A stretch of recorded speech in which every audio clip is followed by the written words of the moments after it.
गीती कयो चर्चा हुआ आँख रख कर आदमी अंधा हुआ दायरे पानी में उभरे खो गए उनके पत्थर मारने से क्या हुआ जिसको मिट्टी में मिलाकर खुश थे दुनिया के लोग उसको देखा फूलता फलता हुआ खालिक़े दो जहां अपने महबूब के खालिक़े दो जहां अपने महबूब के उम्मती को न ऐसी सजा दीजिए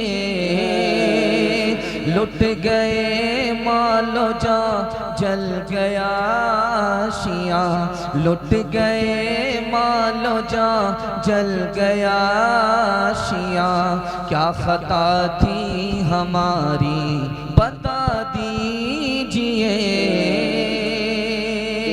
हमने माना बहुत ही गुनहगार हैं कुछ भी हो आप ही के परस्तार हैं जिसने चुन चुन के मारा है या रब हमें जिसने चुन चुन के मारा है या रब हमें बज़्म हस्ती से उसको मिटा दीजिए शहर क्या गाँव क्या मुल्क भर की फजा नारे नमरूद की ज़द में है या खुदा हमको ईमा बरा ही मुसा हो अता उसको गुलजार जन्नत बना दीजिए कितने फिरऔन ने फिर जन्म ले लिए एक दर ही नहीं सैकड़ों हो गए या खुदा हर मुसलमान हो मूसा सिफत, या खुदा हर मुसलमान हो मूसा सिफत, सबके हाथों में जोरे असा दीजिए। इशारे में ये जो नज़म आपके सामने पढ़ी गई है फ़लस्तीन के हवाले से पढ़ी गई है। इसराइल और फ़लस्तीन को सामने रखिए। 3 सवाल आपकी खिदमत में आ रहे हैं, सुनने के लिए तैयार हैं? दोनों हाथ उठा दीजिए इंशाअल्लाह। सबर नहीं होगा, शिकायत करेंगे, हाथ उठाइए इंशाअल्लाह। खैर, आपके दिमाग को टटोल करके आपकी खिदमत में 3 सवाल आ रहे हैं। 3 आदमी की दुआ रद्द नहीं होती है। वो 3 आदमी कौन हैं जिनकी दुआ रद्द नहीं होती है? मेरा पहला सवाल है। दूसरा सवाल है, लोहे से ज्यादा ताकतवर कौन सी चीज है? लोहा ताकतवर, फौलाद कहा जाता है लोहे को, लेकिन लोहे से ज्यादा ताकतवर कौन सी चीज है? ये मेरा दूसरा सवाल है। तीसरा और आखिरी सवाल है, दुनिया में सबसे बड़ा बेवकूफ कौन है?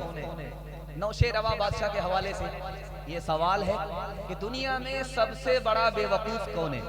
ये आखिरी सवाल है। सुनने के लिए तैयार हैं? हाथ उठा दीजिए इंशाअल्लाह। दुनिया आगे होगी, आखिरत पीछे होगी, हाथ उठाइए इंशाअल्लाह। अभी बेवकूफों का तस्करा आपने सुना, ध्यान से सुनिएगा, जल्दी से निकल जाएगा। 3 सवाल है, पैगाम आपकी खिदमत में आ रहा है। मेरा पहला सवाल था, 3 आदमी की दुआ रद्द नहीं होती है। आपका जलसा इतना चमक रहा है, दिल खुश हो गया। दिल से दुआ करता हूँ अल्लाह आपकी मुक़द्दर को चमका है। बहुत खूबसूरत जलसा है, सबकी पेशानी चमक रही है। दिल से दुआ निकलती है, अल्लाह सुनने को कबूल फरमाए।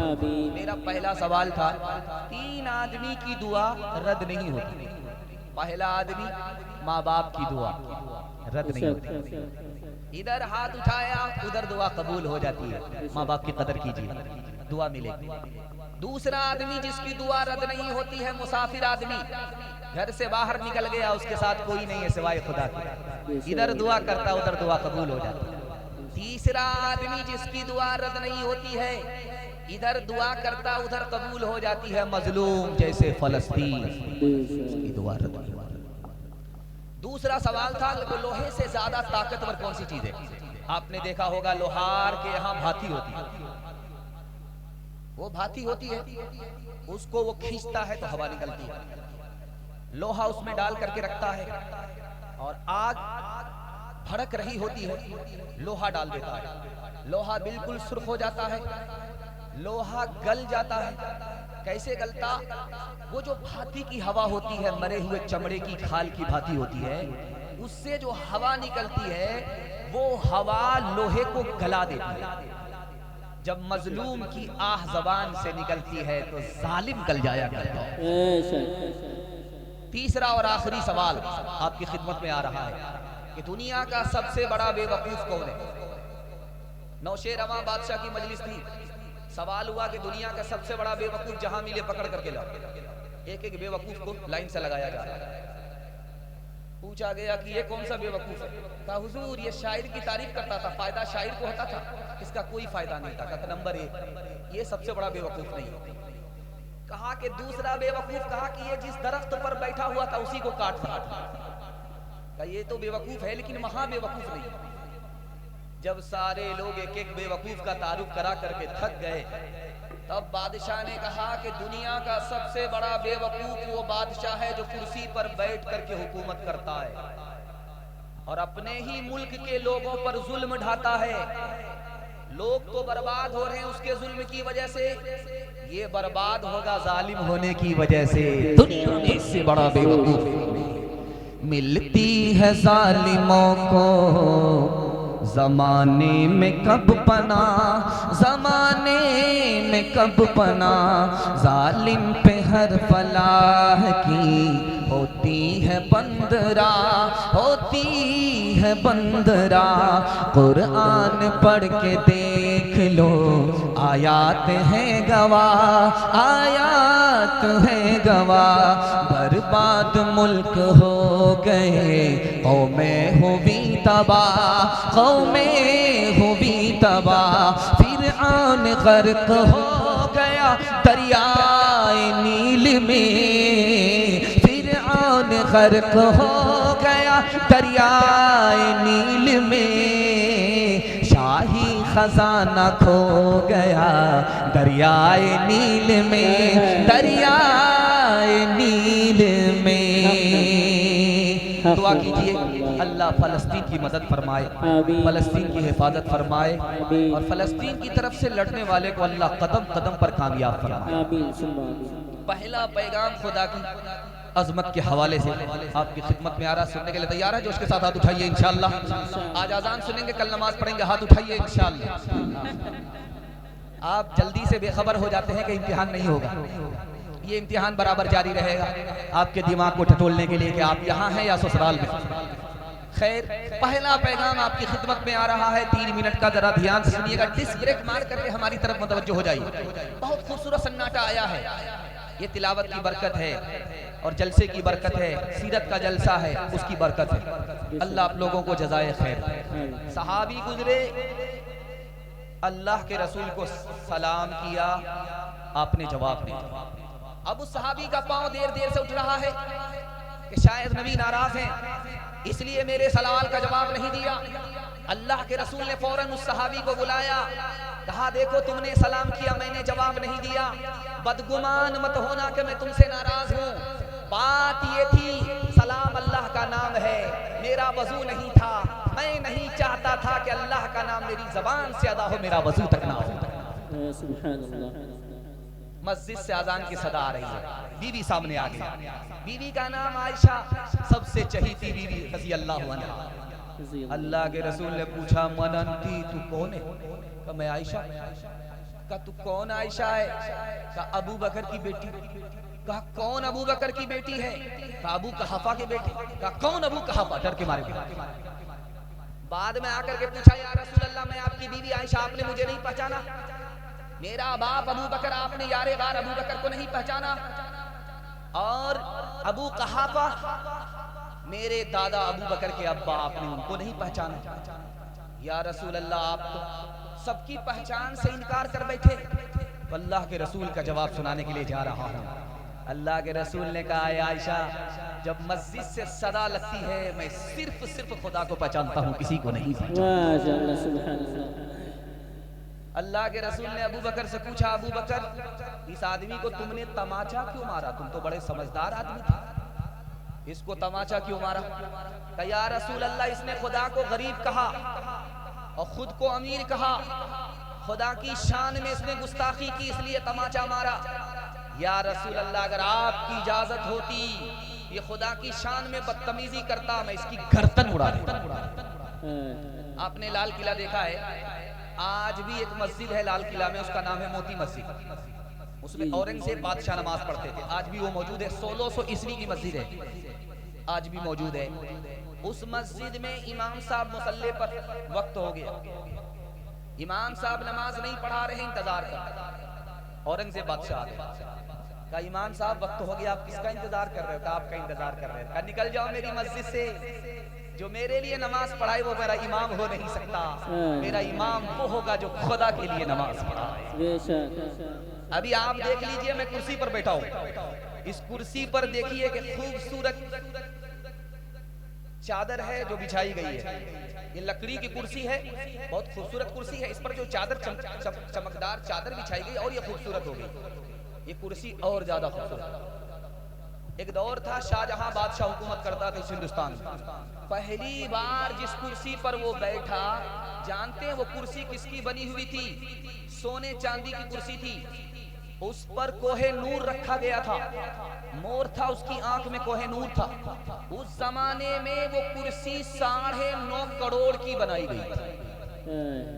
उस जमाने की कुर्सी, पहली बार उस बादशाह को शरफ हासिल हुआ, जैसे वो कुर्सी पर बैठा सजदे में चला गया।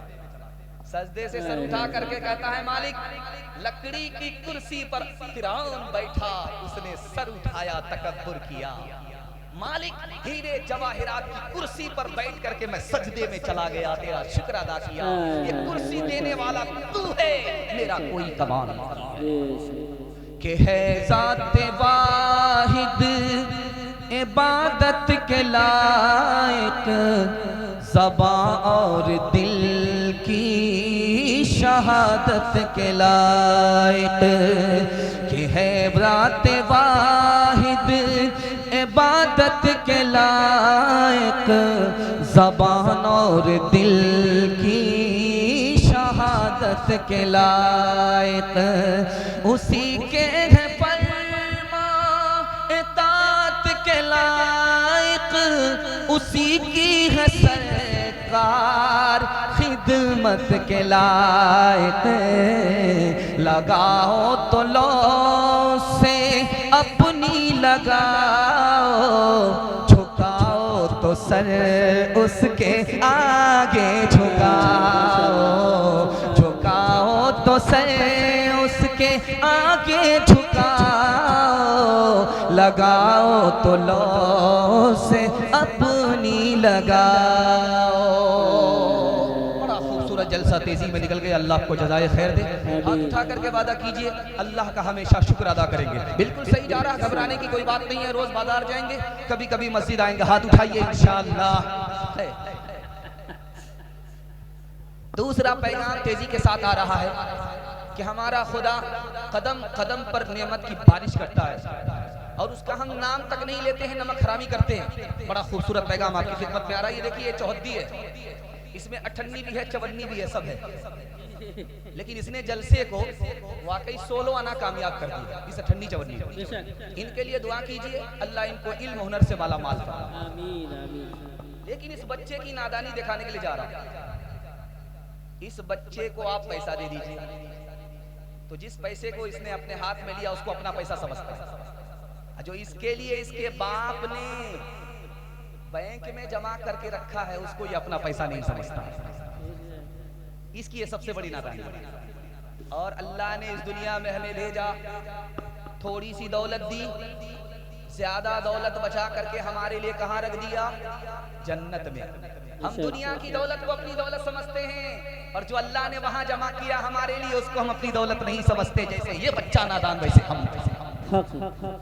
आप देखेंगे जो सबसे छोटा बच्चा नादान होता है वो कभी कभी चाकू पकड़ने की कोशिश करता है, चाकू पकड़ने की कोशिश करता है तो उस बच्चे से जिसको ज्यादा मोहब्बत होती है वो चाकू छीनता है। बाप उससे चाकू छीनता है, माँ उससे चाकू छीनती है। क्यों? इस नादान को पता ही नहीं कि इस चाकू से इसका अपना ही नुकसान है। उसी तरह हमारे खुदा को पता था हलाल से हमारा फायदा है, हराम से हमारा नुकसान है, लेकिन हम हराम काम कर गुजरते हैं। जैसे वो बच्चा चाकू पकड़ करके अपना ही नुकसान कर लेता है। अब फैसला कीजिए कि उस बच्चे में हमने क्या फर्क है। तीसरी बात बताने के लिए जा रहा हूं, जिसका बेटा जितना ज्यादा काला होता है उसकी माँ उतना ज्यादा साबुन लगाती है।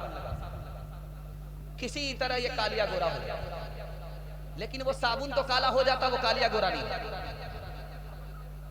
लेकिन माँ करती क्या है, उसको रगड़ रगड़ करके नहाती है। वो चिल्लाता रहता है, जो जितना ज्यादा काला उसको उतना रगड़ करके माँ नहाती है। अब वो चिल्लाता रहता है, माँ नहाती रहती है, चिल्लाता रहता है, माँ नहाती रहती है। जानते हैं क्यों? माँ को पता है कि जब तक इसको नहाएंगे नहीं तो इसका मैल कुचैल साफ नहीं होगा। वो रोता रहता है, माँ उसके रोने की कोई परवाह नहीं करती। ठीक अल्लाह मुसीबत आसमान से बंदों पर नाजिल करता रहता है और बंदा रोता रहता है, वो कोई परवाह नहीं करता। उसे पता है कि जब तक इसके ऊपर मुसीबत नहीं आएगी ये रोएगा नहीं, इसके गुनाह का मैल कुचैल साफ। एक सवाल आपकी खिदमत में आएगा और उसके जवाब से इंशाअल्लाह आपको मुतमईन रहना है, अल्लाह पर उंगली नहीं उठानी। आज फलस्तीन पर एयर स्ट्राइक हो रही है, लाखों बच्चे शहीद हो गए, लाखों बच्चे शहीद हो गए। दुनिया का सवाल हो रहा है, यार इन बच्चों का क्या कसूर था? ये बच्चे बेमौत मारे गए, शहीद हो गए, इन बच्चों का क्या कसूर था? जानते हैं इस सवाल को हल किसने किया? हज़रत नानूतवी ने। दुआ कीजिए अल्लाह उनकी कब्र को नूर से भर दे। उनसे सवाल पूछा कि हुजूर ये बच्चे मरते हैं, इनका क्या कसूर होता है?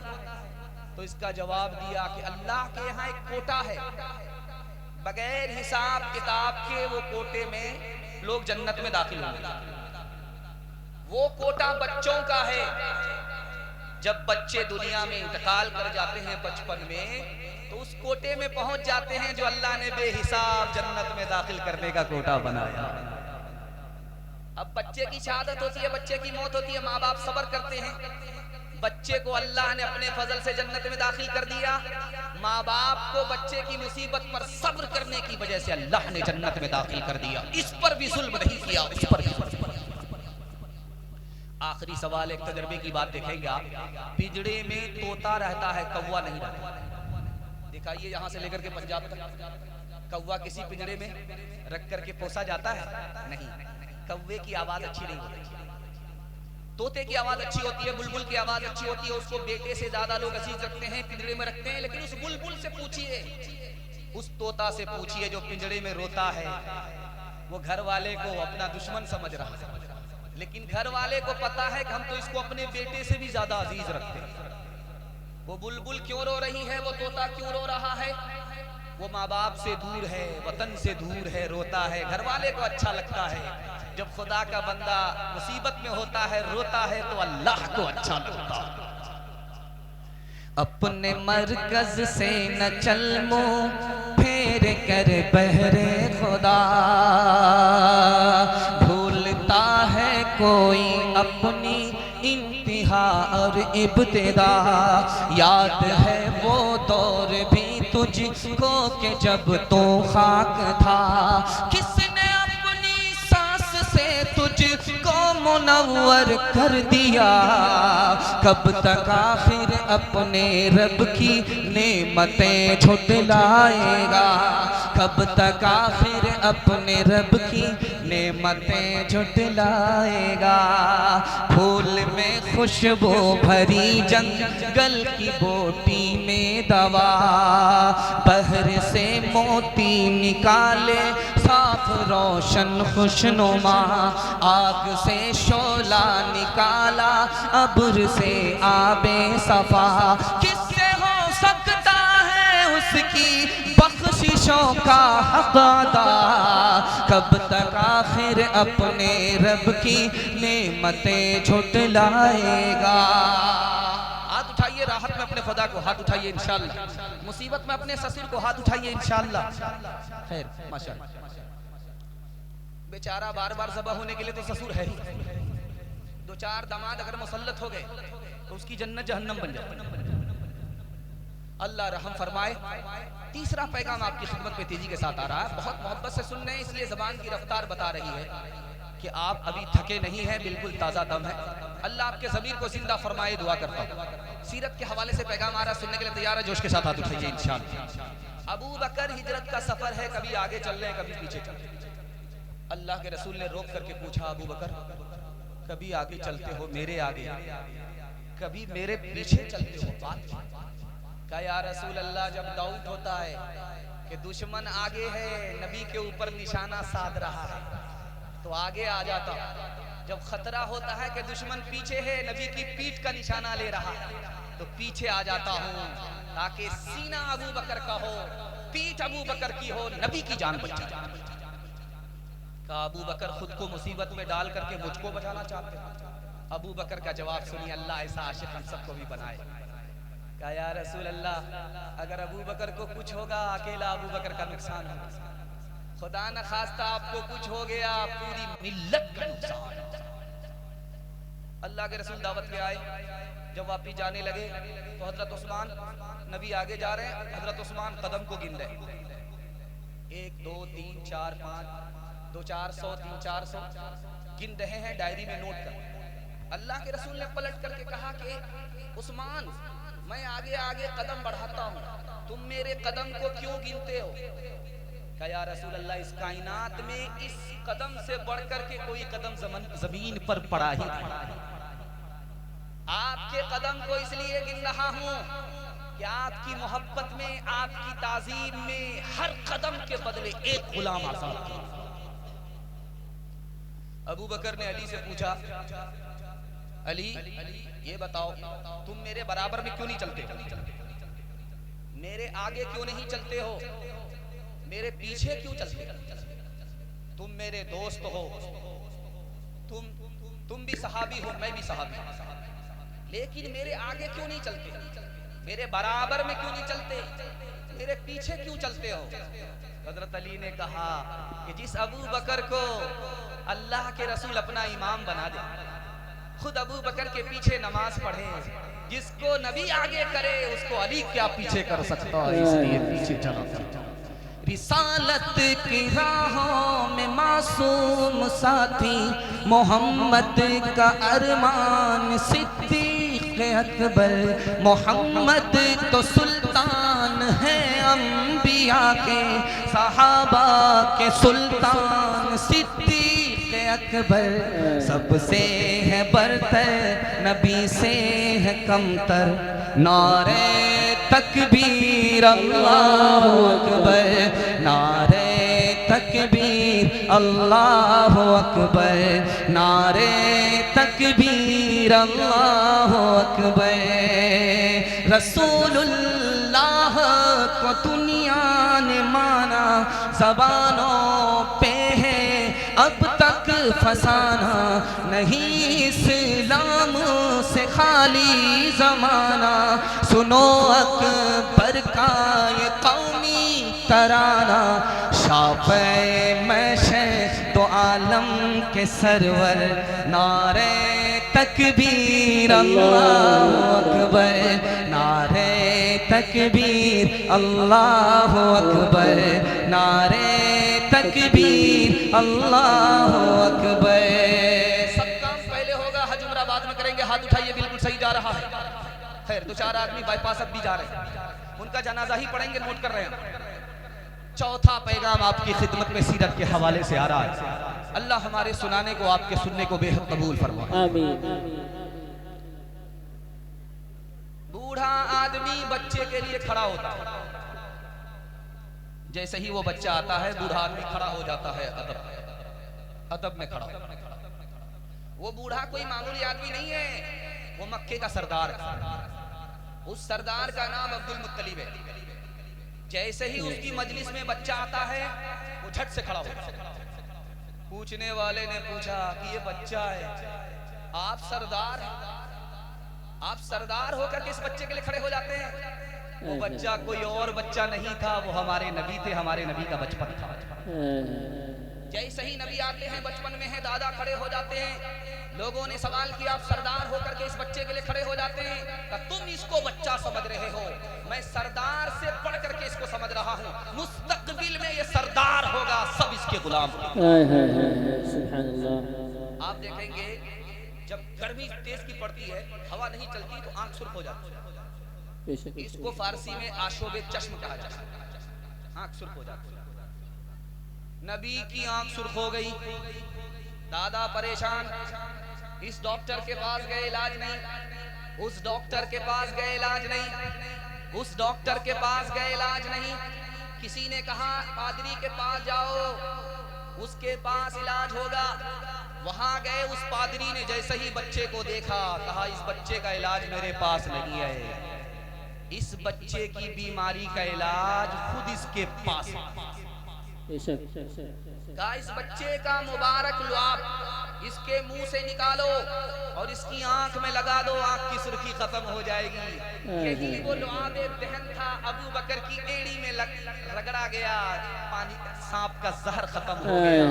यही वो लुआब दहन था, अली की आंख में लगा, तकलीफ दूर हो गई। यही वो लुआब दहन था, 10 आदमी के खाने में पहुंचा, 100 को काफी हो गया। आखिरी मिसाल है, पैगाम को खत्म कर रहा हूँ। हाथ उठा करके वादा कीजिए, कौन का बच्चा मदरसे में, अपना बच्चा स्कूल में बिल्कुल सही जा रहा है। खैर, अब भी डिस ब्रेक नहीं मार, जिनका वोटर लिस्ट में नाम नहीं है वही लोग हाथ उठा रहे। एक आदमी बोला, नुजूमी बोला अब्दुल मुत्तलिब से, ये बच्चा किसका है? क्या ये मेरा बेटा नहीं है, पोता है, अब्दुल्ला का बेटा है। अब्दुल्ला अल्लाह को प्यारा हो गया, ये उसी की अमानत है जो मेरे पास है। हैरत की बात यह है कि इस बच्चे का पैर हजरत इब्राहिम के पैर से मिलता। मकाम इब्राहिम में जो हजरत इब्राहिम के पैर का निशान है, उस निशान से इस बच्चे का पैर मिलता है। इशारा था हमारे नबी की जो आमद इस दुनिया में हुई है वो हजरत इब्राहिम की दुआ था। सुभान अल्लाह। जिन पर हुआ है खत्मे नुबुवत का सिलसिला, जिन पर हुआ है दीन मुकम्मल हुजूर है, सारे नबी जमील है अजमल हुजूर है, कामिल है सब के सब मगर अकमल हुजूर है, महताब है हुजूर तो असहाब है नुजूम, किरने है आले पाक तो मशाल हुजूर है, मांगा था जो खलील ने रब से दुआओं में, इस्लाम के दरख्त का वो फल हुजूर है। हाथ उठाइए, वादा कीजिए नबी की अजमत और मोहब्बत को दिल में दाखिल करेंगे। हाथ उठाइए इंशाअल्लाह। दाढ़ी शादी के बाद रखेंगे। हाथ उठाइए इंशाअल्लाह। बिल्कुल नहीं। शादी से पहले दाढ़ी रख लीजिए, जब बीवी के दुपट्टे की हवा लगेगी तो किबला बदल जाएगा। भलाई इसी में है कि डिस्क ब्रेक रख लेनी है शादी से पहले। अल्लाह सुन्नत को जिंदा करने की हम सबको तौफीक नसीब फरमाए। कुरान के हवाले से पैगाम आ रहा, आपने इतना जानदार शानदार सुन रहे हैं कि 2-4 घंटे भी आपको सुनाया जाए तो मुकर्रिर का तो जनाजा उठ जाएगा, लेकिन आप लोग उठने वाले। खैर, अल्लाह आपके सुनने को, हमारे सुनाने को बेहद कबूल फरमाए। ध्यान से सुनिएगा, जल्दी से निकल जाए। स्कूल से बच्चा पढ़ करके निकला, हजरत थानवी ने पकड़ लिया, कहा बेटा पहले सवाल का जवाब दो, उसके बाद घर जाना। ये बताओ अरबी अच्छी है या इंग्लिश अच्छी है? उस बच्चे का जवाब सुनिए। वो बच्चा घर में कुरान पढ़ता था और अंग्रेजी स्कूल में जाकर के पढ़ता था। उसने कहा कि हुजूर इंग्लिश से ज्यादा अच्छी अरबी है। कहा बेटा ये तो तुम कह रहे हो, लेकिन इसको साबित करना पड़ेगा। अंग्रेजी से अरबी अच्छी है, इसको साबित करना होगा। कहा हुजूर इसमें साबित करने की बात क्या है? आखिरी किताब अल्लाह का कुरान अरबी में नाजिल हुआ है, अंग्रेजी में नाजिल नहीं हुआ। एक बच्चा महशर में खड़ा हो गया। कुरान की तफसीर में लिखा है माँ बाप के खिलाफ मुकदमा करेगा और फिर मुतालबा करेगा कि इसने मुझको जन्नत से महरूम किया, कुरान से महरूम किया, तुम इसको जन्नत से महरूम कर दो। ये बहता रहेगा, छोड़ दो। अब देखिए कि आपने अपने बच्चे को कुरान सिखाया नहीं, स्कूल में दाखिल कर दिया, कुरान की तफसीर में ये लिखा हुआ है, यही बच्चा कल आपका दुश्मन हो जाए।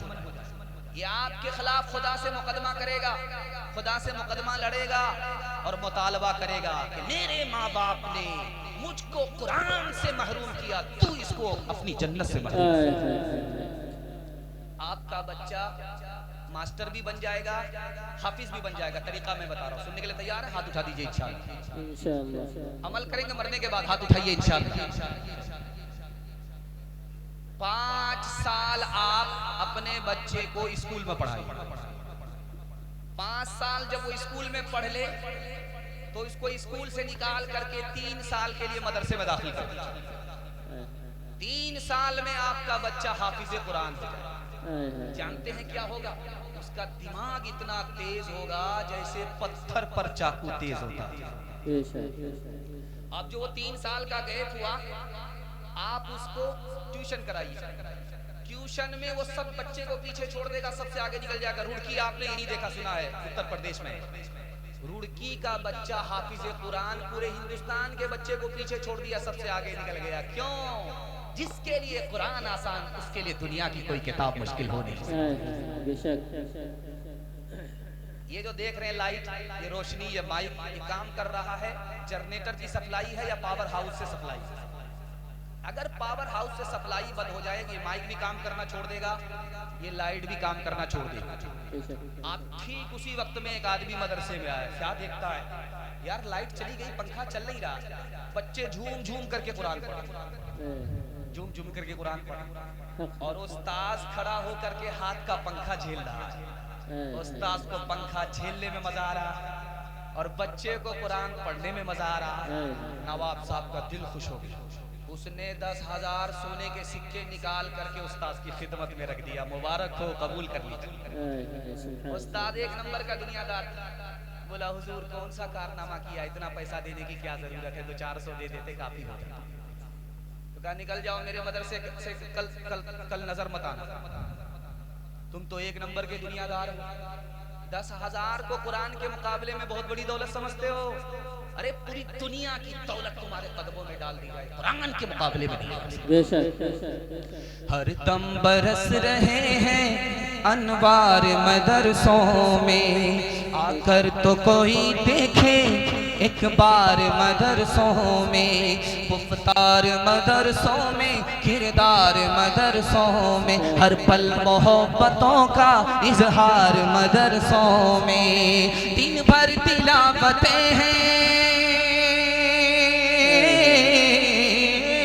दिन भर तिलावतें हैं, शब भर इबादतें हैं। होता नहीं कोई दिन इतवार मदरसों में, होता नहीं कोई दिन इतवार मदरसों में।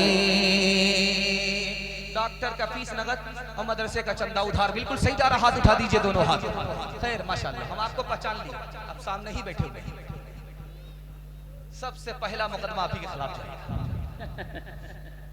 चौथा पैगाम कुरान के हवाले से, बिल्कुल आखिरी पैगाम कुरान की रोशनी के हवाले से सुनाने के लिए जा रहा हूँ।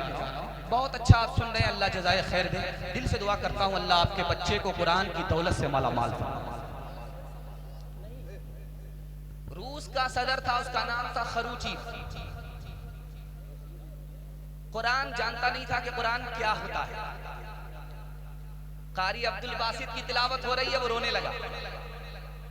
प्रेस वाले ने पूछा अरे कुरान सुन रहे हो, रो रहे हो? क्या यार समझ में तो कुछ नहीं आ रहा, लेकिन खुद ब खुद दिल पिघलता जा रहा है मोमबत्ती की तरह, समझ में। सुभान अल्लाह। अताउल्लाह शाह बुखारी फ्रीडम फाइटर थे, दुआ कीजिए अल्लाह उनके दर्जात को बुलंद फरमाए। आमीन। जेल में बंद कर दिया गया, रामपुर की जेल है बगल में। आजम खान ने जहां जौहर यूनिवर्सिटी बनाई, उस रामपुर की जेल में है। जेलर अंग्रेज था, बोला ये जेल खाना है, ससुराल खाना नहीं है। यहाँ चक्की से आटा पीसना पड़े। क्या था, वजू करके बैठ गए, सूरह यासीन की तिलावत शुरू कर दी, चक्की से आटा पीसना शुरू किया, हाथ जोड़ करके जेलर खड़ा हो गया। बस करो, आगे मत पढ़ो, आगे 2 आयत पढ़ोगे मेरा कलेजा फट जाएगा। आज भी कसौटी है कि हमारा दिल जिंदा है या मुर्दा है। एक ही चीज बताई गया, एक्सरे मशीन के पास जब आदमी जाता है तो पूरा बायोडाटा सामने आ जाता है। आज कैसे पता चलेगा कि मेरा दिल जिंदा है या मुर्दा है? खुदा से हमारा ताल्लुक है, दुआ हमारी कबूल होती है। ये कसौटी एक ही है, ये मशीन एक ही है, वो कुरान है। अगर इस दिल के अंदर कुरान है तो ये दिल जिंदा है। कुरान पर अगर अमल है तो दुआ कबूल है। कुरान से अगर ताल्लुक है तो खुदा से ताल्लुक है।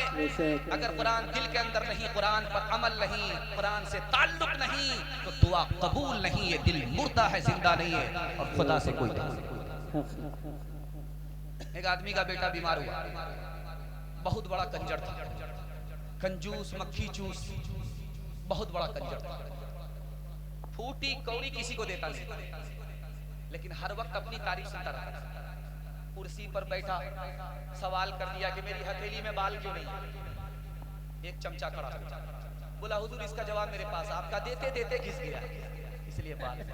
समझ गया कि ये चम्मच ही नहीं है, बहुत बड़ा चमचा है, तो मक्खन मार रहा है। बोला कि तुम मुझे बेवकूफ नहीं बना सकते।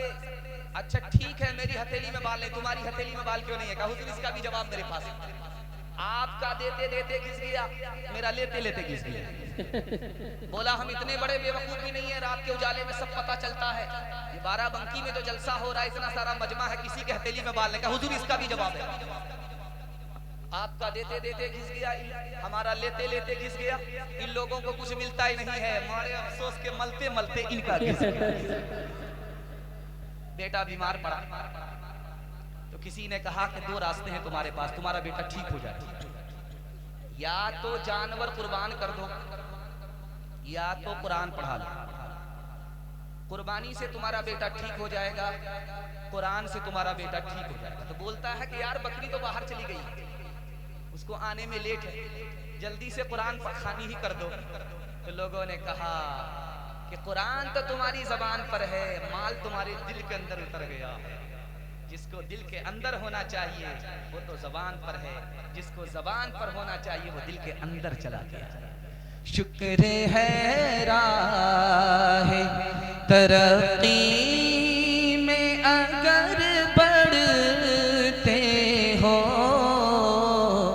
ये तो बतलाओ कि कुरान कभी पढ़ते हो, ये तो बतलाओ। वो ज़माने में मुअज़्ज़ज़ थे मुसलमान के, वो ज़माने में मुअज़्ज़ज़ थे मुसलमान के, और हम खार हुए तारीके कुरान के, और हम खार।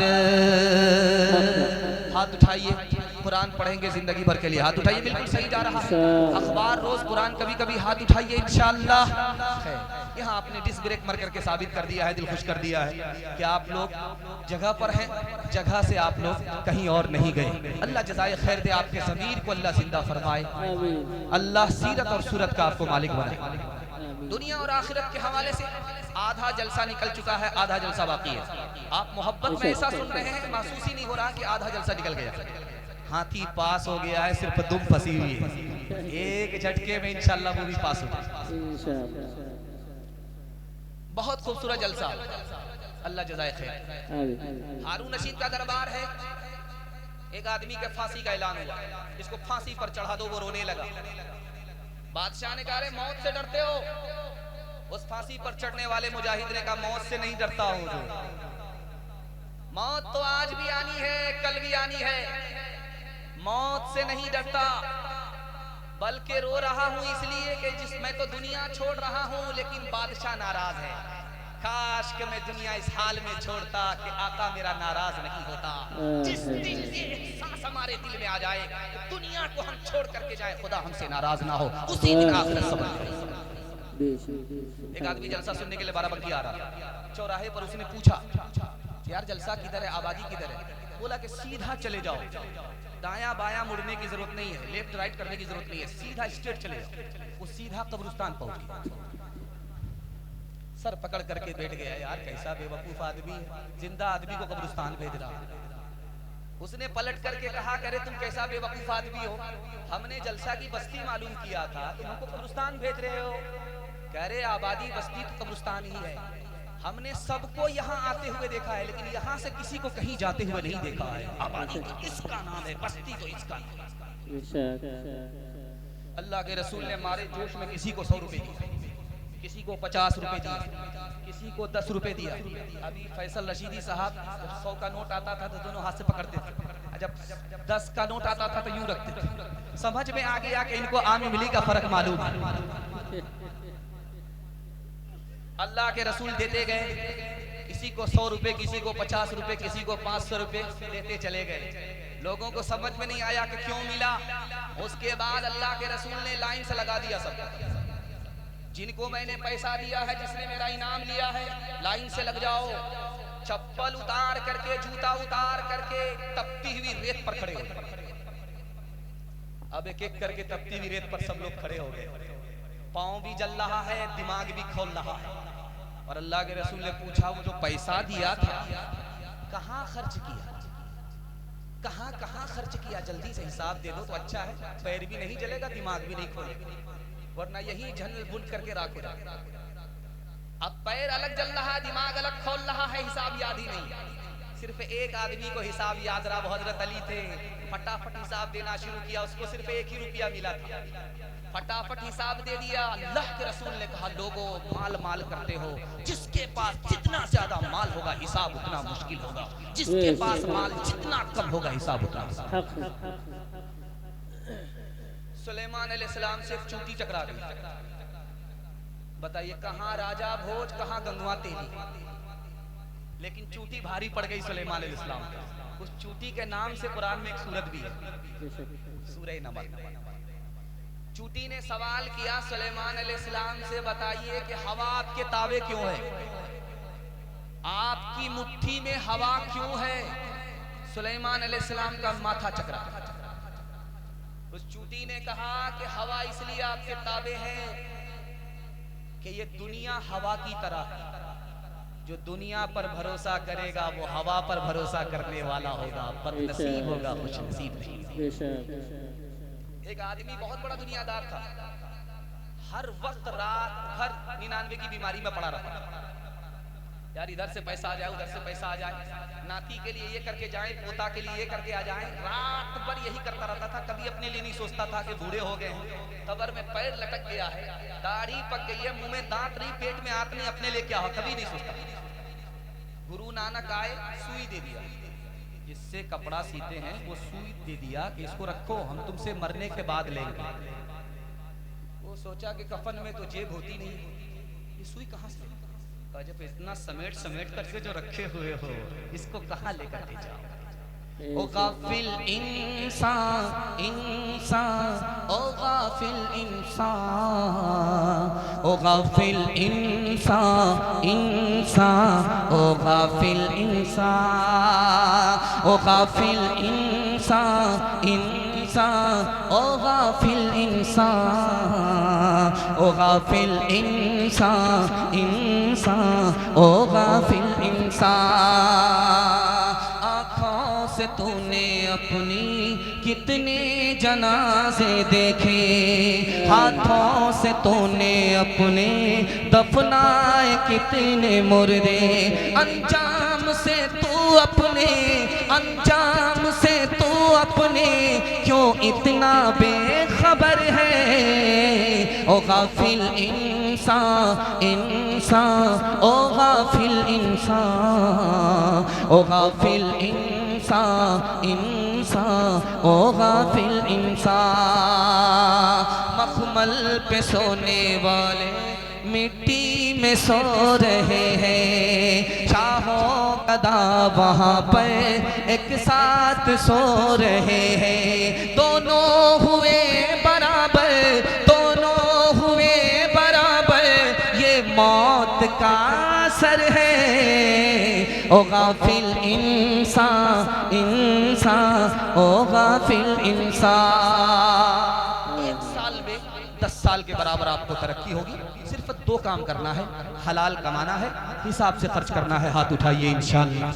वलीमा दूसरे को देखकर दिखा करके करेंगे, हाथ उठाइए इंशाअल्लाह। बाईपास जा रहे हैं हम लोग, सीधा रांची पहुंचेंगे, लखनऊ में हम लोग का गुजारा नहीं होने वाला है। ध्यान से सुनिएगा, जल्दी से निकल जाएगा। ये मद्रास है, यहाँ पर निकाह हो रहा, निकाह हो रहा था, उसमें काजी साहब रजिस्टर लेकर के लड़की का लड़के का नाम लिख लिया, और उसके बाद जब खाना पूरी हो गई तो बेजबान से कहा 3 लाख रुपया पहले काजियाना जमा करो, उसके बाद तुम्हारी बेटी का निकाह करो। बोला कितना बेशरम काजी हो, तुमको शर्म नहीं आती?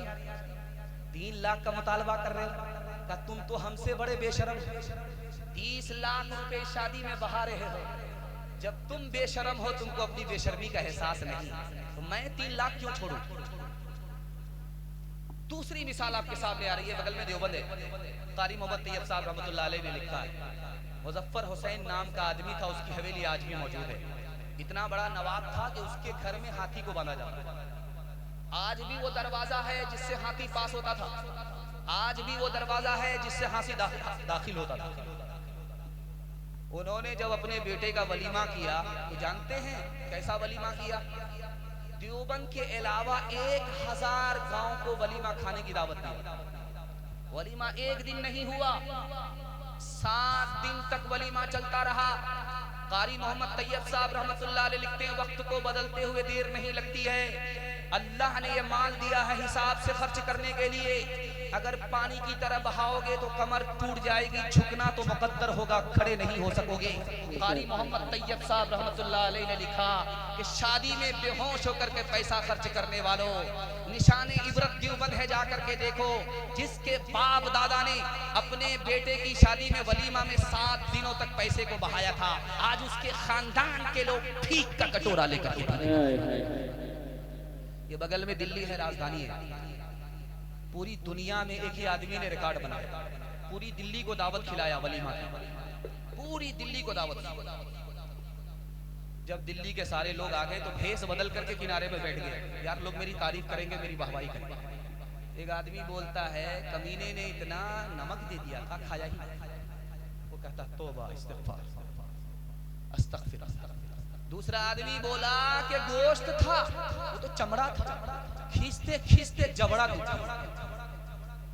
बोलता है ला हौला वला कुव्वता इल्ला बिल्लाह। तीसरा आदमी बोला, यार मिर्च इतना ठोक दिया था कि अभी तो मुंह लहर रहा है, जब बाथरूम में जाएंगे तो पेट भी लहरेगा। हमारा तो ये हाल अब हो गया है, हकीकत बहुत कम, दिखावट ज्यादा।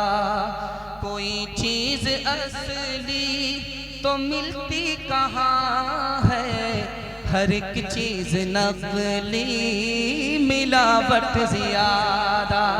तेरी पारसाई की शीशा करी है, दुकान या फीकी सजावट ज्यादा है। इंसानियत भागती आज हमसे कि अखलाक की है गिरावट ज्यादा। हाथ जोड़ करके मैं आपसे कहता हूँ, आप अगर अक्लमंद बनना चाह रहे हैं तो एक ही रास्ता है, हलाल कमाइए, हिसाब से खर्च कीजिए। 1 साल में अल्लाह आपको गनी बना देगा, गरीब नहीं रखेगा। दुनिया पीछे होगी, इस दुनिया को पीछे नहीं कर सकती। अमल करेंगे इंशाअल्लाह। हाथ उठाइए। बेटा की शादी फ्री में नहीं होगी, हाथ उठाइए इंशाअल्लाह। एक एक लाइन से ये बेटे तैयार हैं बाजार में बिकने के लिए। खैर अल्लाह जज़ाए खैर दे, इनकी उम्र में अल्लाह बरकत दे, इनको इल्म और हुनर से माला माल। ये देखिए तजर्बे की बात है। मेरी दाढ़ी इस वक्त कच्ची है, पक्की नहीं है, तजर्बे की उम्र मेरी नहीं है, लेकिन किताबों में लिखा हुआ है, उसको नकल कर। ये छोटे छोटे बच्चे को जो आप अच्छा खाना खिला रहे हैं, ये भूल जाएगा, आपका एहसान याद नहीं। 5 स्टार होटल में खिलाइए, बेहतरीन ढाबा में खिलाइए, कुछ भी खिलाइए, ये आपका एहसान याद नहीं रखेगा। कितना ही अच्छा मोल से कपड़ा खरीद करके पहनाइए, ये बच्चा आपके एहसान को भूल जाएगा, याद नहीं आएगा। कितनी ही बड़ी बिल्डिंग आप बना लीजिए, ये बच्चा आपके एहसान को भूल जाएगा, याद नहीं आएगा। लेकिन किताबों में लिखा, एक काम कर दीजिए, जिंदगी भर ये बच्चे आपके एहसान को याद रखें। आप जाहिल हैं, कोई फर्क नहीं पड़ता, अपनी औकात को तौ पे लगा करके इनको पढ़ा लिखा दीजिए, जिंदगी भर एहसान याद। एक मिसाल है, पैगाम को खत्म कर रहा हूँ, ध्यान से इसको सुनिए। एक बादशाह गुजरा है, उनका नाम है उमर बिन अब्दुल अजीज। दुआ कीजिए अल्लाह उनके दर्जात को बुलंद करे। उस बादशाह को कितने बेटे थे? 11 बेटे। और हमारा हाल क्या है? हम 2 हमारे 2, अगला बच्चा भी नहीं, एक के बाद कभी नहीं, कम संतान सुखी किसान। वहां बादशाह है, 11 बेटे।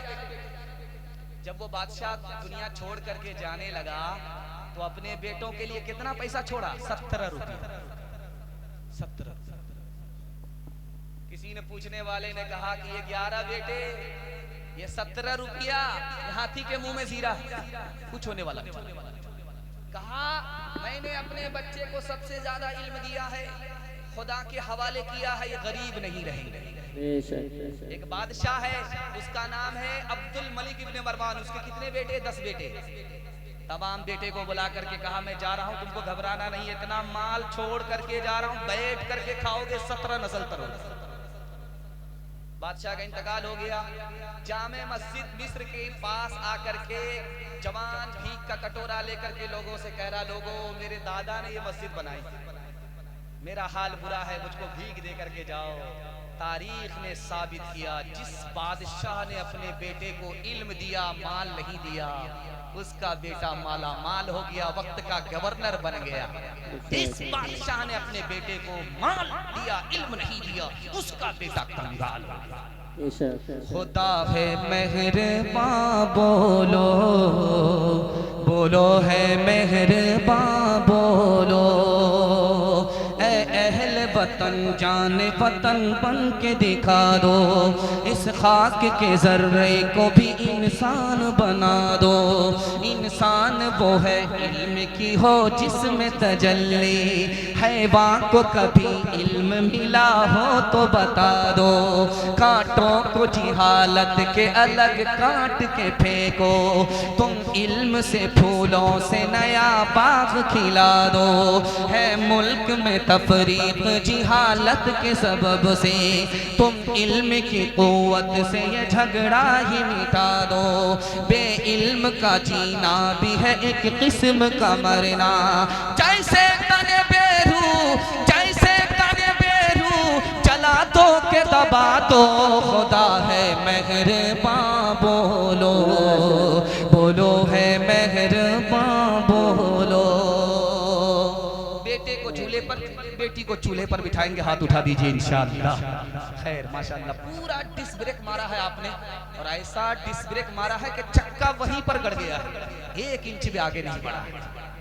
अल्लाह जज़ाए खैर दे, आपके बच्चों को इल्म और हुनर से अल्लाह माला माल फरमाए। जवानों के हवाले से आखिरी पैगाम सुना रहा हूँ, पैगाम को खत्म कर रहा हूँ। हाथ उठा दीजिए हमारे जवान लोग, बूढ़े लोग गलती से हाथ मत उठाइए, आप लोग दोबारा जवान होने वाले, सीधा जन्नत में जाकर के जवान। जवानों का पैगाम है, सुनने के लिए आप लोग तैयार।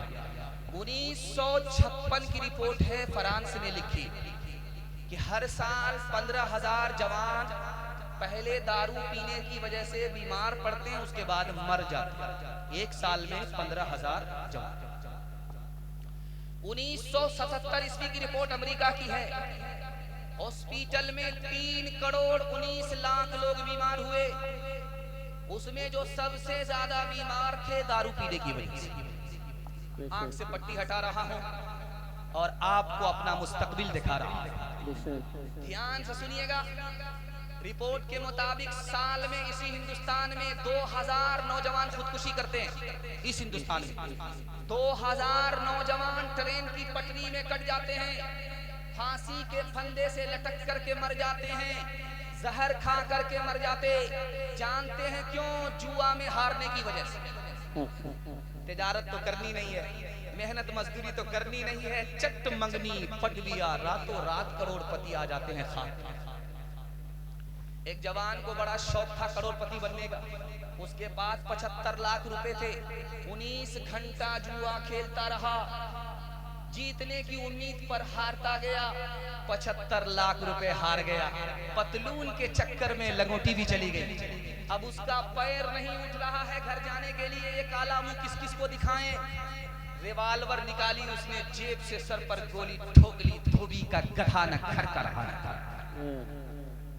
मैं हाथ जोड़ करके आपसे कहता हूँ, दारू छोड़ करके दिखाइए, जुआ छोड़ करके दिखाइए, अल्लाह आपको मुकद्दर का सिकंदर बना।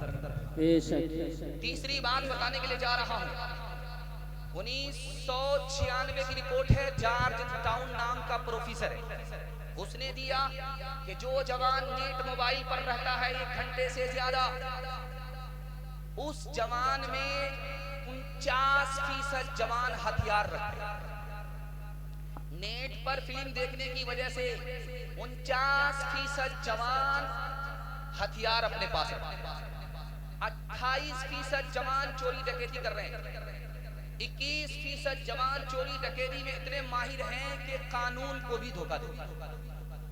और आगे लिखा कि 25% औरत नेट मोबाइल देखने की वजह से आवारा हो चुकी है, और 54% औरत आवारा लोगों की महफिल में जमी हुई होती है। आपने देखा होगा, रियाज सीजन चल रहा था, रियाज सीजन चल रहा था मक्के में, और बुर्का पहन करके लड़कियां डांस कर रही थी। ये मैं कोई अंधेरे में तीर नहीं मार रहा हूं, जो किताब है, जो रिपोर्ट है, उसके मुताबिक मुसलमानों का चेहरा दिखाने के लिए। 1984 की रिपोर्ट है कि पूरी दुनिया में जाहिल कितने हैं? 150 करोड़ लोग जाहिल। और दुनिया का सबसे बड़ा जाहिल मुल्क कौन है? तो हिंदुस्तान है। मुसलमान सबसे ज्यादा जाहिल, 62% मर्द जाहिल हैं, 72% औरत जाहिल। अभी फलस्तीन पर सितम ढाया जा रहा है, देखा नहीं जाता, कलेजा मुंह को आ जाता है। लेकिन हमारा मोबाइल किसमें रहता है? हमारा जवान मोबाइल क्रिकेट देखने में लगा। ये सच्चाई है, कोई अटकल नहीं है। 80% जवानों को अपना मुस्तकबिल ही मालूम नहीं। कौम का दर्द सीने से उठ चुका। वो क्रिकेट में इतना मस्त है कि उसको फलस्तीन याद ही नहीं है। फलस्तीन के मसलूम मुसलमान की आहो पुकार उसके कान में पहुंची नहीं रही है। आंख होने के बावजूद भी वो अंधा हो चुका है, कान होने के बावजूद भी बहरा हो चुका है, दिल और ज़मीर के जिंदा होने के बावजूद भी वो मुर्दा है। ऐसा लग रहा है ये अपने और पराये दोनों बराबर। टेस्ट मैच चल रहा था जर्मनी में, हिटलर जिंदा था, 3 डोज हो गए। हिटलर आकर के एम्पायर से पूछता है, यार कौन जीता कौन हारा? कहा भी हुजूर अभी पता नहीं चला, 3 दिन के बाद पता चला। बोला करा कि इस क्रिकेट को आज के बाद इस क्रिकेट को बंद करो, आज के बाद क्रिकेट नजर ना। 11 बंदर नाचते हैं और पूरी दुनिया तमाशाई बन जाती है, किसी काम की नहीं रहती। ये क्रिकेट अगर रहा तो हमारे मुल्क के लोग बेरोजगार हो जाते। उसने अपने मुल्क से क्रिकेट को। एक जवान आया हारून रशीद के दरबार में, सुई गाड़ करके धागे का निशाना लिया और इतना खतरनाक निशानाबाज था कि दूर से जो वो धागा फेंका, सुई के नाके से धागा पास। इधर से ताली बज गई, इधर से ताली बज गई। वाह रे जवान, क्या करतब दिखाए, जिंदगी में कभी भी इस आंख से ऐसा करतब नहीं किया। बादशाह ने कहा 10 रुपया इनाम दो, 10 जूते मारो। अब लोगों के कान खड़े हो गए, यार जूता क्यों पड़ रहा है, इतना बढ़िया करतब दिखाए। तो बादशाह ने कहा इस नालायक ने अपना वक्त बर्बाद किया, एक फजूल काम में इसने अपनी जवानी बर्बाद की। काश के ये पढ़ने लिखने में अपनी जवानी को लगाता तो कहां से कहां पहुंच जाता। भीख देने वाला होता, भीख मांग करके खाने वाला। जवानों को जरा परवाह नहीं बे एतदाली की, बुढ़ापे में नतीजे से के ये नादान देखेंगे। तेरी दीवानगी पर तरस आता है मुझे अकबर, कोई दिन वो भी होगा हम तुझे इंसान देखेंगे। नफ्स के ताबे हुए ईमान रुखसत हो गया, वो ज़नाने में घुसे मेहमान रुखसत हो गया।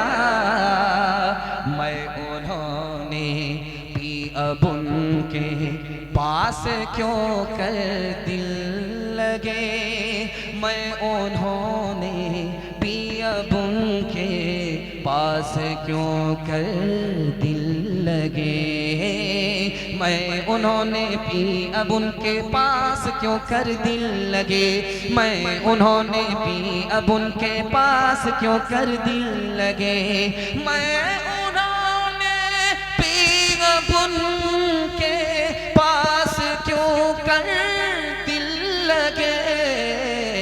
जानवर एक रह गया, इंसान रुखसत हो गया, जानवर एक रह गया, इंसान रुखसत हो गया।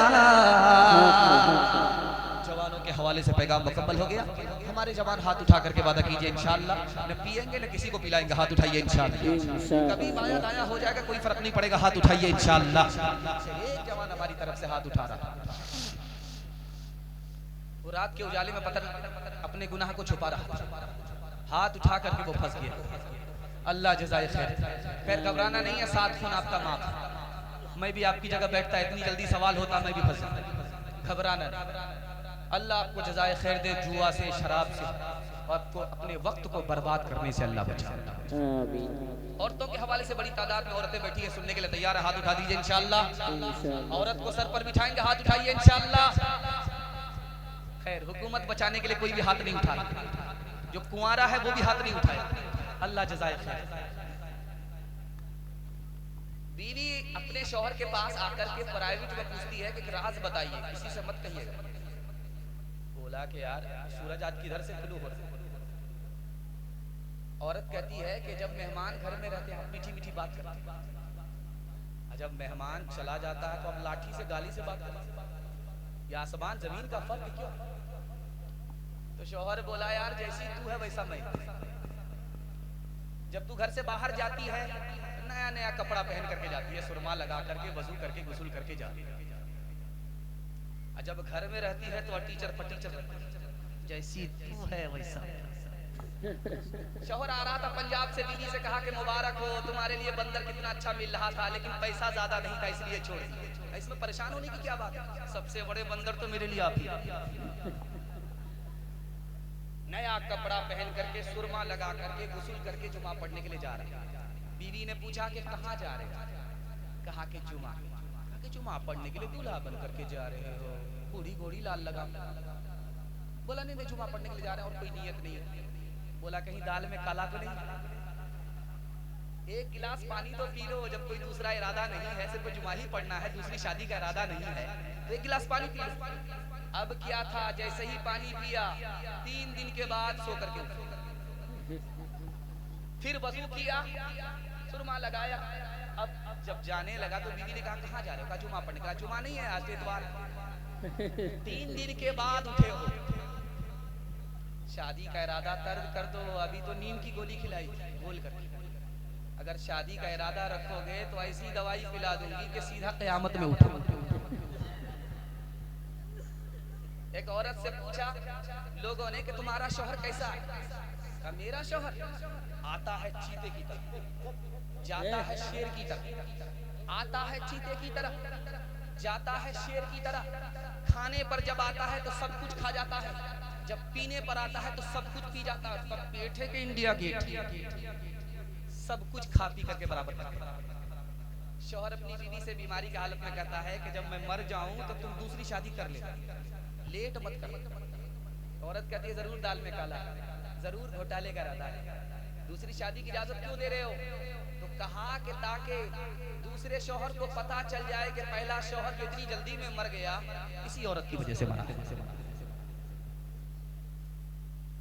अमेरिका में सिडनी के डॉक्टर ने रिपोर्ट दिया कि 48% लोग साल में पागल होते हैं। उसमें पागल होने की वजह क्या है? बीवी की नाफरमानी की वजह से। बीवी नाफरमान हुई, उस नाफरमानी का शोक शौहर के सर पर सवार हुआ, उसका दिमागी तवाज़ुन बिगड़ गया, पागल हो गया। 48% लोग पागल हो गए। जापान में एक सर्वे चल रहा था, उसमें सबसे ये पूछा जा रहा था कि तुम मर्द होने पर खुश हो, तुम औरत होने पर खुश हो? तो 52% मर्द ने कहा कि मैं मर्द से अच्छा होता कि औरत होता। बोला यार तुम मर्द हो, तुम्हें अल्लाह ने बादशाह बनाया, तुम्हें इतनी बड़ी फजीलत दी है, तुम औरत क्यों होना चाहते हो? कहा जैसे ही पहली तारीख आती है महीने की, तनख्वाह उसके पास चली जाती है, हमारे पास फूटी कौड़ी नहीं रहती है। मर्द होने से औरत होना अच्छा। मर्द हाकिम था कभी औरत पे, लेकिन आजकल बीवी घर की मालिका है और मियाँ मजदूर है। कोई इस दौर में है मौलवी, कोई मिनिस्टर है, कोई बीवी का शौहर है, कोई बीवी का नौकर है, कोई बीवी का शौहर है, कोई बीवी का नौकर है। हुए मातहत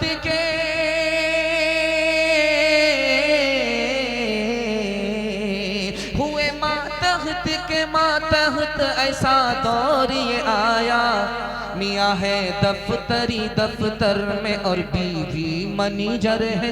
मियाँ है दफ्तरी दफ्तर में और बीवी मनीजर है। ये भी चोट खाया हुआ है। ये 50 रुपया जो लेकर के आया है ये बीवी की तरफ से चोट खाया हुआ है। खैर माशाअल्लाह, अल्लाह जज़ाए खैर दे। अल्लाह बीवी की मार से ऐसे लोगों को बचाए। ध्यान से सुनिएगा, जल्दी से निकल जाएगा। इन्होंने एक फरमाइश किया है, आप इनसे बदगुमान मत होइएगा।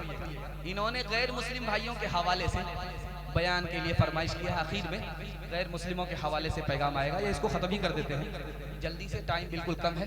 10 से 15 मिनट का मेरे हिस्से का जलसा है, आप सुनने के लिए तैयार हैं? हाथ उठा दीजिए इंशाअल्लाह। गैर मुस्लिमों के हवाले से सुनाने के लिए जा रहा हूँ, ध्यान से इसको सुनिएगा। हिंदुस्तान की आइन की दफा 38 पर लिखा हुआ है कि पूरे मुल्क के जवान को रोजगार मिलना चाहिए। हिंदुस्तान की आइन में लिखा हुआ है, दफा 38 पर लिखा हुआ है। लेकिन 2016 की रिपोर्ट आई, उसने चौंका करके रख दिया। इसी हिंदुस्तान में 20 लाख नौजवान बेरोजगार। दूसरी बात दिखाने के लिए जा रहा हूँ, हिंदुस्तान कहाँ पहुंच गया, कहाँ था, कहाँ आ गया, दिखाने के लिए। हिंदुस्तान की आइन की दफा 39 में लिखा हुआ है, हर आदमी को बराबर इंसाफ मिलना चाहिए।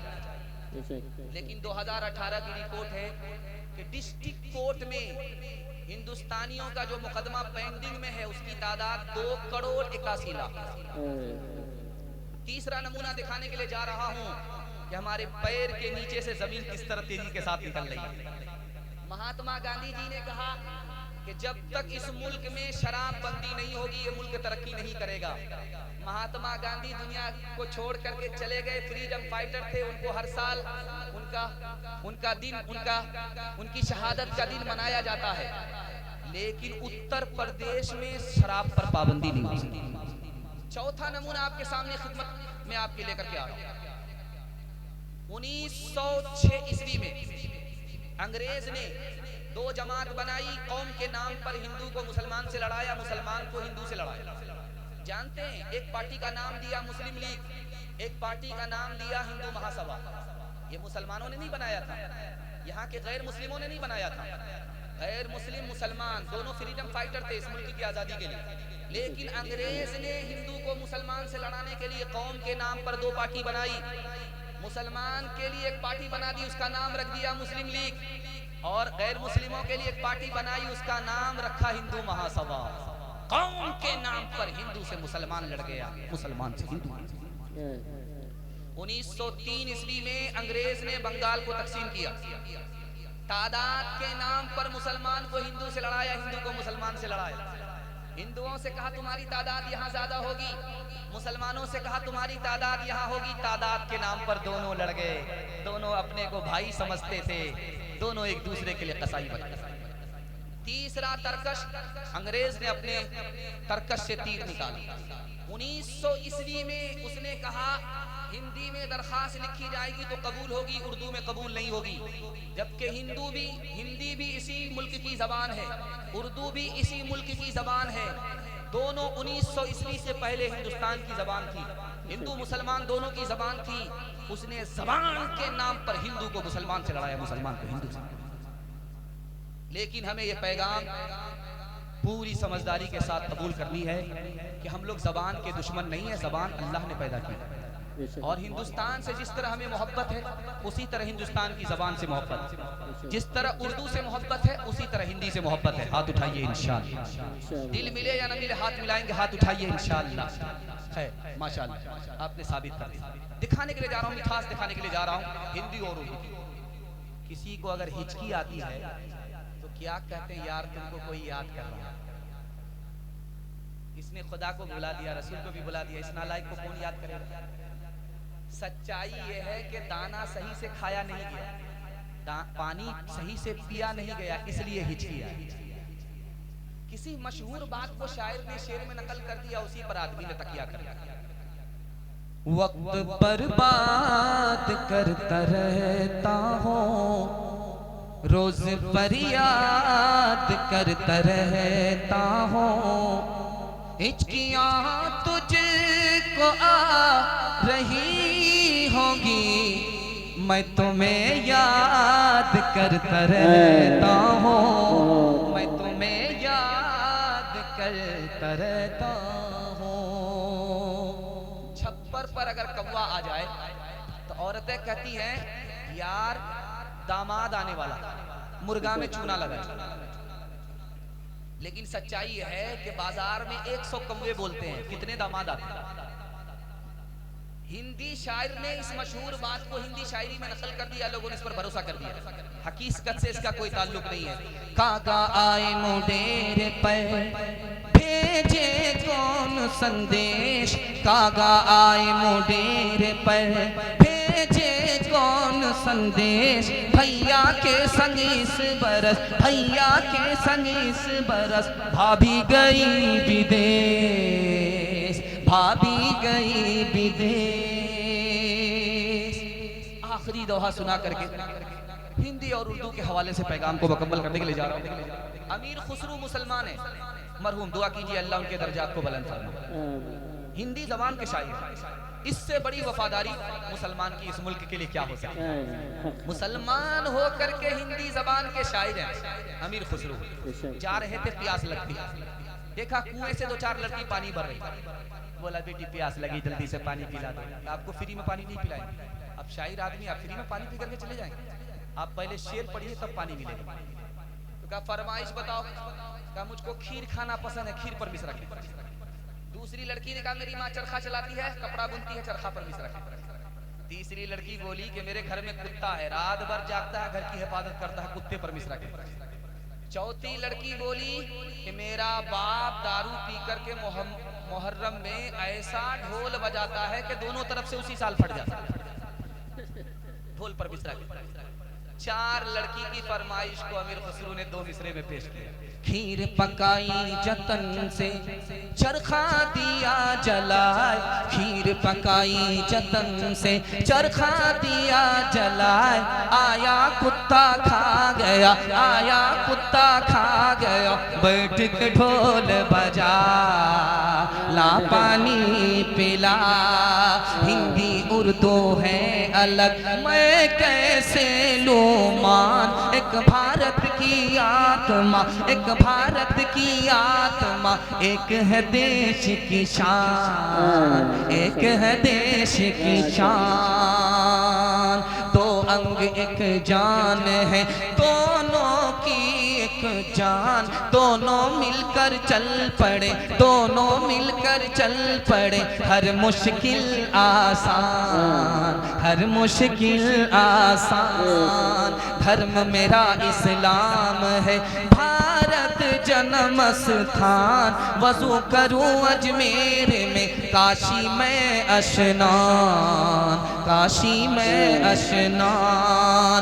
मुसलमान हो जाते का हो भारत की धूल, आंखें मेरी राम है, आंखें मेरी राम है, हृदय मेरा रसूल, हृदय मेरा रसूल। भाव सभाव के पाठ में अक्षर अनमोल, नबी मेरा इतिहास है, नबी मेरा इतिहास है, कृष्ण मेरा भूगोल, कृष्ण मेरा भूगोल। कोई हिंदू हो के मुस्लिम, सभी एक डगर के राही, कोई हिंदू हो के मुस्लिम, सभी एक डगर के राही, कोई हिंदू हो के मुस्लिम, कोई हिंदू हो के मुस्लिम, सभी एक डगर के राही। ये वतन ही अपना धन है, इसी के है हम सिपाही, रहे साथ साथ जब तक, तो बरस रहा था सोना, जहाँ हम अलग हुए हैं वही आ गई तबाही, जहाँ हम अलग हुए हैं। खुनवा से लाल भैलन चिलिया वाला बगिया, मुश्किल मुश्किल से आयल अपने आती अज़दिया।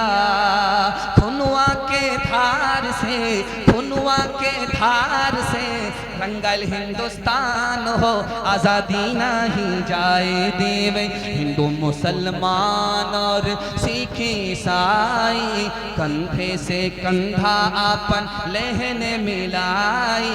इनकलाब के नारा लागल, इनकलाब के नारा लागल, गूंजल आसमान हो आज़ादी नहीं जाए। पैगाम खत्म हो गया।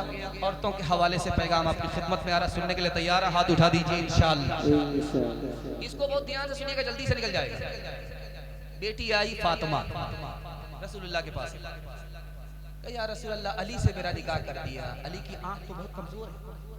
बेटी अली से तुम्हारा निकाह किया, मेरे खानदान में जो सबसे ज्यादा इल्म रखता था उस अली से तुम्हारा निकाह किया। बेटी मेरे खानदान में जो सबसे ज्यादा अखलाक रखता था उस अली से तुम्हारा निकाह किया। बेटी मेरे खानदान में जो सबसे पहले मुसलमान हुआ उस अली से तुम्हारा निकाह किया है। बेटी सूरत को मत देखो, सीरत को देखो। बेटी आई, अल्लाह के रसूल ने पूछा ये मौका नहीं था, बेमौका कैसे आई? कहा या रसूल अल्लाह अली से खफा हो। कहा बेटी मैं तुम्हारा बाप, अली तुम्हारे शौहर, अली की इजाजत के बगैर मेरे घर में कदम रखोगी दरवाजा बंद तो मिलेगा, खुल नहीं सकता।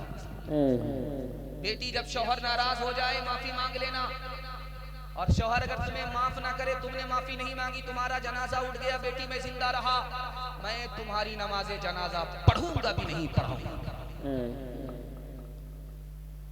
देखेंगे आप जिस वक्त बाराती खा करके चले जाते तो दो चार गाड़ी बाकी रहती है, बंगाली भाई किसका खाया पिया खिसका, ये सब एक एक करके खिसक जाते हैं। दो चार लोग रह जाते हैं लड़की को उठाने के लिए, लड़की को रुखसत करके ले जाने के लिए। तो जब लड़की रुखसत होने लगती है, दरवाजे पर आती है, तो रोने का ऐसा माहौल बनता लगता कयामत बर्पा होता। नानी अलग रो रही है, दादी अलग रो रही है, बाप अलग रो रहे हैं, माँ अलग रो रही है। यहाँ तक के बाराती को भी देखा नहीं जाता, ये भी मगरमच्छ के आंसू बहाने लगते। जिस वक्त लड़की रुखसत होने लगती है तो माँ कान में कुछ कहती है, बाप कान में कुछ कहते हैं। वो कान में कहते क्या है ये आपको बता देगा। माँ उसको कान में कहती है बेटी पहली बार ससुराल जा रही हो, ससुराल जा करके शौहर के कान की हिफाजत करना, आंख की हिफाजत करना, नाक की। अब बेटी कहती है कि अम्मा नाक उसकी, कान उसके, आंख उसकी, कैसे हिफाजत करें? अब बेटी तुम्हारे गुनाह की बदबू तुम्हारे शौहर की नाक में न पहुंचे, नाक की। बेटी तुम्हारी गाली, तुम्हारी गंदी बात तुम्हारे शौहर के कान में न पहुंचे, ये कान की हिफाजत है। बेटी जब शौहर घर में रहे तो नया कपड़ा, साफ सुथरा कपड़ा पहन करके रहना, टीचर फटीचर मत रहना, आंख में सुरमा लगा करके रहना, वजू के साथ रहना, ताकि शौहर जब अपनी आंख से देखे उसकी आंख भी ठंडी हो, उसका दिल भी खुश हो। आप देखेंगे रस्म के मुताबिक पहली बार लड़की आ रही है ससुराल से मैके, कहीं पर एक दिन के बाद, कहीं पर 2 दिन के बाद, कहीं पर 3 दिन के बाद। अब उसके बाद क्या होगा? मोहल्ला भर की औरतें घेर लेती हैं, सवाल जवाब होता है। बेटी ससुराल से आ रही हो, ससुर कैसे थे? तो लड़की कहती सुभान अल्लाह। बेटी ससुराल से पहली बार आ रही हो, शौहर कैसे थे? लड़की कहती है माशाअल्लाह। बेटी ससुराल से आ रही हो, ससुराल कैसी थी? लड़की कहती है अल्हम्दुलिल्लाह। अब एक औरत झट से कहती है ये सब सवाल छोड़ो, फजूल सवाल है, जो असल सवाल है उसका जवाब दो, तुम्हारी सास कैसी थी? तो लड़की कहती है अस्तगफिरुल्लाह, ला हौला वला कुव्वता इल्ला बिल्लाह, जल्ले तू जलाल तू इस बला को टाल। माँ तो माँ होती है, समझ गई मेरी बेटी को सब पसंद है, सास पसंद नहीं। तो माँ तो अदब भी देती है, हौसला भी देती है। कहा बेटी तुम्हारे जवाब से मुझे बड़ी मायूसी, तुमको सब पसंद है, सास पसंद नहीं है, लेकिन मेरा सवाल है कि पहली बार जो मैके से ससुराल गई थी कौन लेकर के गई? सास आकर के 100 लड़की में मुझको पसंद किया, बहू बनाई और मैके से ससुराल ले गई। अब माँ ने कहा कि बेटी इस बात को याद रखो, ये सास का ही एहसान है, इतनी अच्छी ससुराल मिल गई, ये सास का ही एहसान है, इतने अच्छे ससुर मिल गए, इतने अच्छे शौहर मिल गए। बेटी सास बला और मुसीबत नहीं होती, कभी माँ होती है, कभी माँ से बढ़ करके होती है। बेटी की तरफदारी में सीधा दामाद जेल जाएगा, हाथ उठाइए इंशाअल्लाह। राबिया बसरी सपने दिल में पैदा कर कमाए, हजरते आयशा सिद्दीक़ा की बन जा तू मिसाल, फातिमा ज़हरा की सीरत का ज़रा करना ख़याल, फातिमा ज़हरा की सीरत का ज़रा करना ख़याल।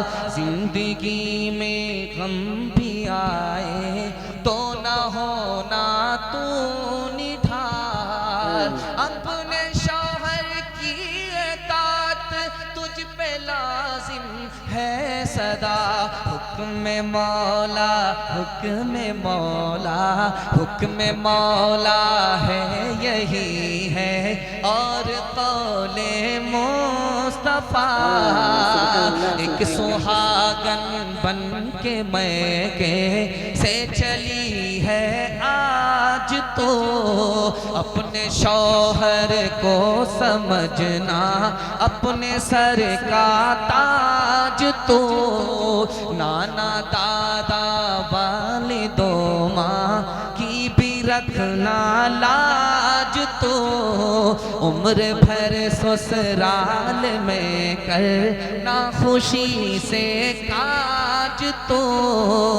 अपने छोटों पे हो शफ़क़त और बड़ों का एहतराम, तिफलो ज़न्हा तिफलो ज़न्हा तिफलो ज़न पीरो जवां से हो तेरा शीरी कलाम। बेटी के हवाले से आखिरी पैगाम 3 मिनट का, इसके बाद मेरे हिस्से का जलसा मुकम्मल हो रहा है। अगर मैं 2 घंटा आधा घंटा और आपको सुनाऊं तो मेरा जल्दी से पंक्चर हो जाए। मुसलसल जलसा है, अल्लाह आपको जज़ाए खैर दे। आपने जितना अच्छा सुना दिल खुश कर दिया। दिल से दुआ करता हूँ अल्लाह आपकी जवान बेटी के लिए गैब से मुनासिब जोड़े का इंतजाम फरमाए। हाथ उठा करके वादा कीजिए इंशाअल्लाह सुन्नत के मुताबिक शादी करेंगे। हाथ उठाइए इंशाअल्लाह। अच्छा, इसमें देखिए बूढ़े लोगों ने हाथ उठाया, उनको कौन सी दूसरी शादी का इरादा था? खैर इरादा है जन्नत में जाकर के निकाह करें। चलिए लेकर के चलते हैं आपसे। हैदराबाद से उत्तर प्रदेश बूढ़ा आता, 73 साल का बूढ़ा, उसकी 18 साल की लड़की से शादी हो जाए। उत्तर प्रदेश का 63 साल का बूढ़ा बिहार में पहुंचता है, 18 साल की लड़की से शादी हो जाती है। 18 साल की लड़की से शादी हो जाती है। ये राज आपको बता रहा हूं। वो जालिम बाप होगा जिसने अपनी जवान बेटी का हाथ बूढ़े के हाथ में दे दिया। मैं कहता हूं कि उस बाप से भी जालिम ये समाज है। इसने निकाह को इतना महंगा कर दिया कि निकाह को तिजारत, जवान बेटी बूढ़े बाप के सर पर बोझ हो गई। उसने अपने बोझ को हल्का करने के लिए ये भी नहीं देखा कि बूढ़े का हाथ है या जवान का हाथ है। उससे ज्यादा जालिम ये समाज है। एक बात और याद रखिए, इस हिंदुस्तान में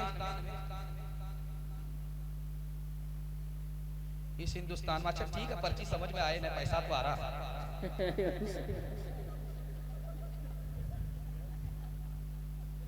ध्यान से सुनिएगा, इस हिंदुस्तान में 10 लाख लड़की को मार दिया जाता है। 10 लाख लड़की इस हिंदुस्तान में।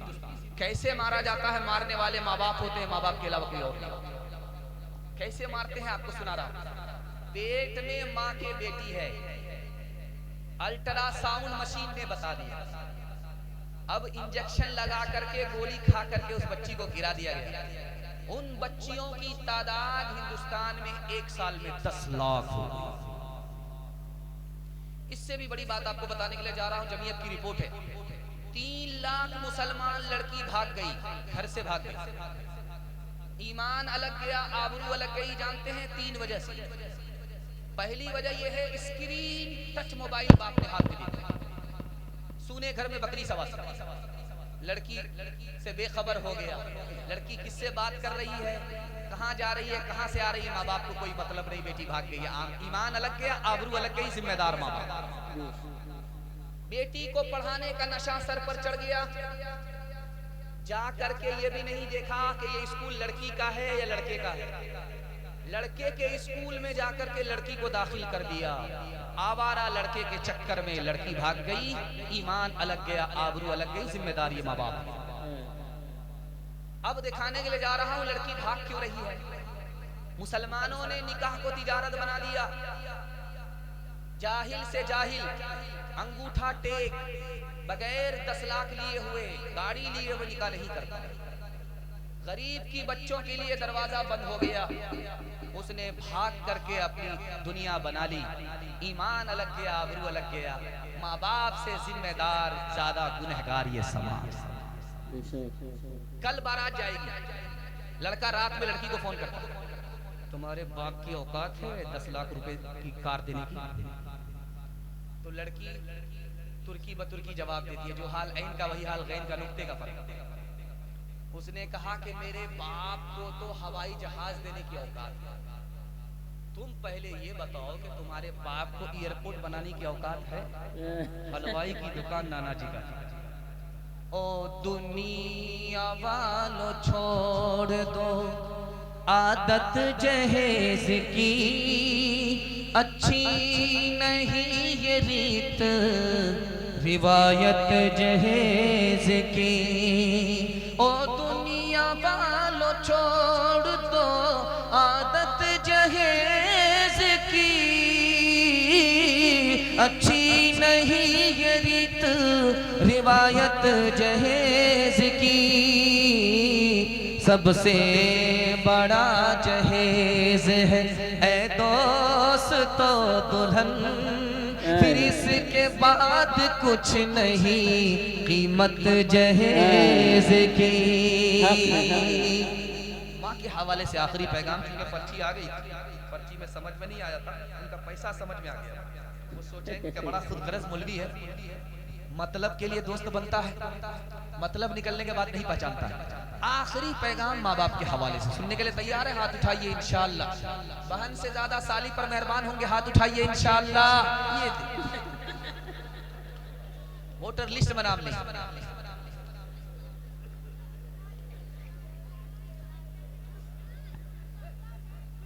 डिस ब्रेक मार करके जल्दी से सुनिए। फैसल रशीदी सोच रहे होंगे कि हमारी ट्रेन कहीं छूट न जाए। खैर जल्दी से निकलना भी है। खैर अल्लाह आप लोगों को जज़ाए खैर दे। आपकी हालत वाकई इतनी सच्ची हो चुकी है कि अगर 2 घंटा आप लोगों को सुनाया जाए फिर भी आप मैदान छोड़ करके जाने वाले लोग नहीं। दिल से दुआ देता हूँ, अगर आपके घर में जवान बेटी है, अल्लाह गैब से मुनासिब जोड़े का इंतजाम फरमाए। आपके जवान बेटे को अल्लाह रोजगार दे, दीन दुनी रात चगुनी तरक्की से माला माल फरमाए। आखिरी पैगाम सुनाने के लिए जा रहा हूँ, ध्यान से इसको सुनिएगा, जल्दी से निकल जाएगा। अभी इस्राइल एयर स्ट्राइक करता है, वो जो आसमान को छूने वाली बिल्डिंग होती है वो जमीन पर आ जाती है। और ठीक ही ऐसे ही होता है जैसे जलजले में जैसा होता है वैसे ही अभी हो रहा है। चाइना में जलजला आया, बड़ी बड़ी इमारत जो आसमान को छू रही थी जमीन बोझ हो गई। मलबा हटाने में 7 दिन लग गए। 7 दिन के बाद जब मलबा हटाया गया तो माँ भी जिंदा निकली और दूध पीता बेटा भी जिंदा निकला। अब पूरी दुनिया के लोग इंटरव्यू लेने के लिए खड़े हो गए। जरा तवज्जो से सुनिएगा, जितना बेहतर आपने सुना है उसका हक अदा कर दिया आपने। ये आखिरी पैगाम है, इसको बहुत ध्यान से सुनिए। अब उसका इंटरव्यू चल रहा है, पूरी दुनिया का मीडिया आया हुआ। उस माँ का इंटरव्यू सुनिए, कलेजा रखिए कि माँ को किस हस्ती का नाम है, माँ का किरदार कितना अजीम होता है, ये दिखाने के लिए। उस माँ ने कहा, जब तक मेरे पेट में पानी था, दाना था, मैं अपने बच्चे को दूध पिलाती थी। जब पेट का दाना पानी खत्म हो गया, दूध आना बंद हो गया, मेरा बच्चा रोने लगा। समझ में आया कि दूध तो नहीं है, खूने जिगर तो है। मैंने उंगली को दांत से छील दिया, उंगली को दांत से छील दिया, खूने जिगर बच्चे के मुंह में डाला। एक उंगली नहीं, 5-5 उंगली को जख्मी किया एक हाथ की, फिर दूसरे हाथ की 5 उंगली को जख्मी करके अपने बच्चे को खूने जिगर पिलाया, मौत के मुंह से निकाला। उसके बाद मुझे होश नहीं है, मैं कहाँ हूँ, मेरा बच्चा कहाँ है। खूने जिगर पिला करके पालने वाली माँ को सताने वाले, अल्लाह उसकी जन्नत को जहन्नम बना देगा। एक बात है कि कोई हादसा हो जाए, घर में कोई बीमारी है, मकान गिर जाए, जलजला आ जाए, सबसे बड़ी मुसीबत है। एक लाइन में जवाब दे रहा हूं, ये कोई बड़ी मुसीबत नहीं है। छत नहीं है, कोई बड़ी मुसीबत नहीं। बेटी की शादी नहीं है, मुसीबत नहीं। हादसा हो गया, कोई मुसीबत नहीं। सबसे बड़ी मुसीबत माँ बाप की मौत है। माँ बाप की मौत से बढ़कर के दुनिया में कोई मुसीबत नहीं। बेलौस इंसान का साया सर से उड़ जाता है, बेलौस माँ की शफकत सर से उड़ जाती है, आदमी अकेला पड़ जाता है, दिन में तारे नजर आने लगते हैं। माँ बाप की मौत से बढ़कर दुनिया में कोई मुसीबत नहीं। एक जवान आया दौड़ा दौड़ा, अल्लाह के रसूल की खिदमत में आया, या रसूल अल्लाह गजब हुआ। अरे क्या हो गया? क्या गुनाह हुआ? इतना बड़ा गुनाह है कि बता नहीं सकते। कहा जमीन से भी बड़ा। कहा जमीन से भी बड़ा? कहा आसमान से भी बड़ा। कहा आसमान से भी बड़ा। कहा अर्श से भी बड़ा। कहा अर्श से भी बड़ा। खुदा से भी बड़ा। अल्लाह कहा या रसूल अल्लाह क्या होगा? मेरा गुनाह अर्श से भी बड़ा है, आसमान से भी बड़ा है, जमीन से भी बड़ा है। अल्लाह के रसूल ने कहा 1 मिनट में मसला हल हो जाएगा। पहले मेरे सवाल का जवाब दो, तुम्हारे बाप जिंदा है, तुम्हारी माँ जिंदा है? उसने कहा अल्हम्दुलिल्लाह, माँ भी जिंदा है, बाप भी जिंदा। का मसला हल हो गया। जल्दी से दौड़ करके जाओ, बाप के पाँव, माँ के पाँव पकड़ो, बाप की दाढ़ी पकड़ करके अपने गुनाह के लिए दुआ कराओ। तुम्हारी माँ अलग दुआ करे, बाप अलग दुआ करे, आसमान से भी बड़ा गुनाह छोटा हो जाएगा। खुदा मेहरबान होगा, माफ होगा।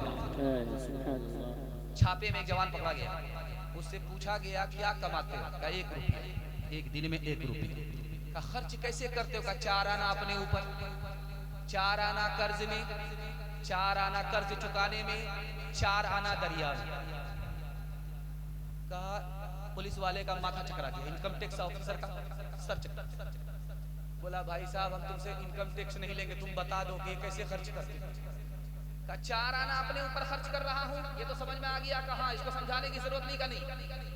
का 4 आना कर्ज देते हो, ये नहीं समझा। का छोटे छोटे बच्चे को खिला रहा हूँ, अभी कर्ज दे रहा हूँ, जब मोहताज हो जाऊंगा, मजबूर हो जाऊंगा, ये मुझे खिलाएंगे, अभी कर्ज दे रहा हूँ। 4 आना से अपने बूढ़े माँ बाप को खिलाता हूँ। इन्होंने मुझे बचपन में कर्ज दिया था, वो सर पर चढ़ा दिया था, अब उतार रहा हूँ। अगर कोई माँ बाप को खिलाए पिलाए, दवा दारू कराए, वो एहसान नहीं रख सकता कि मैं अपनी तरफ से कर रहा हूँ। माँ बाप ने खिलाया था, माँ बाप ने पहनाया था, एहसान को लौटा रहा, कर्ज चुका। उसके बाद बोला अरे भाई ये तो समझ में आ गया, लेकिन ये बताओ जो 4 आना दरिया में डाल ले वो कहाँ जा रहा? कहा सास ससुर को खिला रहा हूँ, नेकी कर रहा हूँ, दरिया में जा रहा।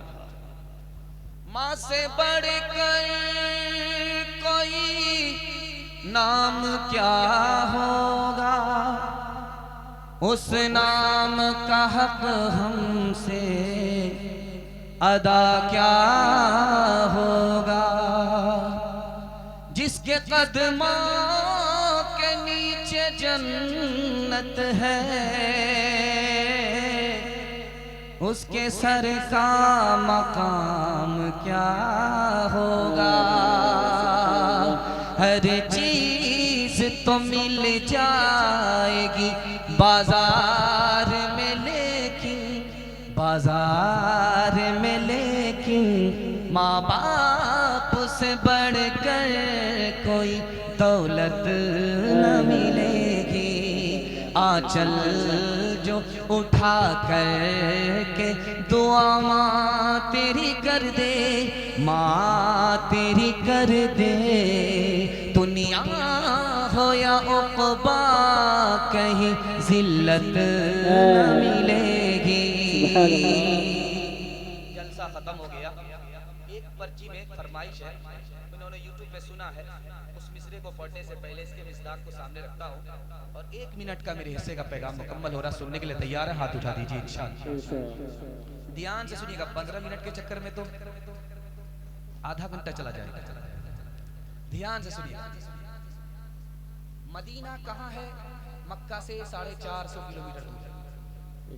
और मक्का कहाँ है? मदीने से 450 किलोमीटर दूर है। मुझे दिखाना यह है कि काबा नबी के रोजे से कितना दूर है? 450 किलोमीटर दूर। इसका राज क्या है? इसको सुनाता हूँ, उस फरमाइश को पूरी करें। नबी का रोजा जहां नबी लेटे हैं, खाने काबा से 450 किलोमीटर, ये मामूली दूरी नहीं है, बहुत दूर है। अल्लाह ने अपने काबे से नबी के रोजे को इतना दूर क्यों रखा, ये राज आपको पता है। अगर खाना काबा की जगह नबी का रोजा होता, नबी का रोजा जहां है वहां खाना काबा होता, तो खाने काबे पर जो तवाफ करता उसका ध्यान नबी के रोजे पर चला जाता, जो नबी के रोजे पर होता उसका ध्यान खाना काबा पर चला जाता, आशिक का दिल टुकड़े टुकड़े हो जाता। इसलिए नबी का रोजा खाना काबा से 450 किलोमीटर दूर है। हाथ उठाइए, पहली फुर्सत में हज उम्रा करेंगे, हाथ उठाइए इंशाअल्लाह। पहले तौबा से दिल पाक कर लीजिए, पहले तौबा से दिल पाक कर लीजिए, जाम तौहीद लब से लगा लीजिए, पहले तौबा से दिल पाक कर लीजिए, जाम तौहीद लब से लगा लीजिए, पहले तौबा से दिल पाक कर लीजिए, जाम तौहीद लब से लगा लीजिए, आब ज़मज़म से फिर अपना मुँह धोइए और नामे शहे अंबिया लीजिए, इतना कह दीजिए आज कासिर जरा आपकी नात गोई का मकसद है क्या, गर नबी की गुलामी की है आरज़ो, गर नबी की गुलामी की है आरज़ो, तो गुलामे नबी से दुआ लीजिए। काम कीजिए, 3 काम छोड़ दीजिए, जिंदगी भर के लिए जलसा कामयाब हो जाएगा। हाथ उठाइए, अल्लाह की इबादत करेंगे इंशाअल्लाह, रसूलुल्लाह की इताअत करेंगे इंशाअल्लाह, मखलूक की खिदमत करेंगे इंशाअल्लाह। 3 काम छोड़ दीजिए, जिंदगी भर के लिए आपका के घर से मुसीबत निकल जाएगी। पहला काम ये करना है कि गुनाह छोड़ दीजिए, गुनाह नहीं छोड़ेंगे मुसीबत आपको नहीं छोड़ेगी, बार बार आएगी, गले से लिपट जाएगी, निकलने का नाम नहीं। गुनाह छोड़ दीजिए, मुसीबत गुनाह की वजह से आती है। हराम कमाना छोड़ दीजिए, मुसीबत हराम की वजह से आती है। गलत माहौल से निकल जाइए, मुसीबत गलत माहौल की वजह से आती है। मैं गारंटी देता हूँ मसनद रसूल पर, आपके घर में कभी मुसीबत नहीं होगी इंशाअल्लाह। गुनाह नहीं करेंगे, गलत नहीं कमाएंगे, गलत माहौल में नहीं जाएंगे, न किताबों से नवाजों से नजर से पैदा, दीन होता है बुजुर्गों की नजर से पैदा, नहीं सीखा इन्होंने दीन रखकर शेख के घर में, पले कॉलेज के चक्कर में, मरे साहब के दफ्तर में, खेत के चक्कर में तो रोटी भी गई, बड़ी शेख की ताक में थे तो छोटी भी गई, न मानी बात वाइस की, फिर पतलून के चक्कर में तो लगोटी भी गई। वाखिर दावाना